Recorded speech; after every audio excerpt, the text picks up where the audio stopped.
More than 1,400 people in Western Alaska are now in recovery mode after major flooding hit their communities on Sunday. One person died and 2 are still missing from one of the hardest hit areas. The CBC's Juanita Taylor has been following developments from Yellowknife and has more on the severity of the situation.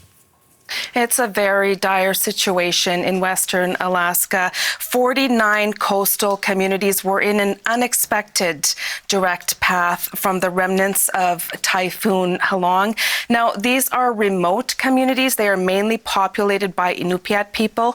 And as I mentioned, in a very dire situation today. Some have lost power, some have lost communication, and of course, supplies are dwindling. Now, this flood, it caught so many people off guard. They had very little warning it was going to get this bad. Now, the floodwaters rose about 6 feet during the middle of the night Sunday. Many people climbed to the top of their houses, waiting to get rescued by helicopter on their rooftops. And what's also very shocking, as you can see in some of the pictures, is that some homes were actually lifted off their foundations and swept away. Now, one of the hardest hit communities is Kipnuk. It's a village with less than 600 people. And I spoke to somebody from Kipnuk last night, and he talked about the moment when he saw his uncle's house getting swept away. Have a listen to what Tristan Carl told me. You know, the thing, I told them that they'll only be safe as long as they stay inside the house. You know, they were yelling and screaming inside, and I was in shock. And, you know, I felt sick to my stomach seeing that.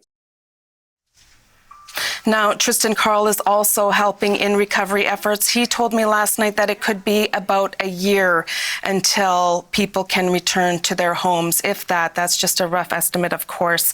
Now, the second community hardest hit is Quigalingok. It's a village with about 400 people, and that is where one resident died and 2 people went missing. Now, an update to that situation, the Alaska State Troopers have called off that search. At a press conference yesterday, they said that the Coast Guard conducted about 8.5 hours of aerial search over 88 square miles, and they confirmed that those 3 victims were indeed from the same household. Now, the Alaska Division of Homeland Security and Emergency Management is leading the recovery. They are being helped by a number of agencies, including the Alaska Rescue Coordination Center and the Alaska Air and Army National Guard. Now, people who have taken shelter in their local schools, they are going to get evacuated to Bethel if they have not been evacuated already. We are hearing that more people from across Western Alaska who have been directly impacted are going to get evacuated to Fairbanks and Anchorage. Now, as you can imagine, this will be a very, very long road to recovery. And for those who want to help, the Western Alaska Disaster Relief Fund is accepting cash donations. That was the CBC's Juanita Taylor in Yellowknife.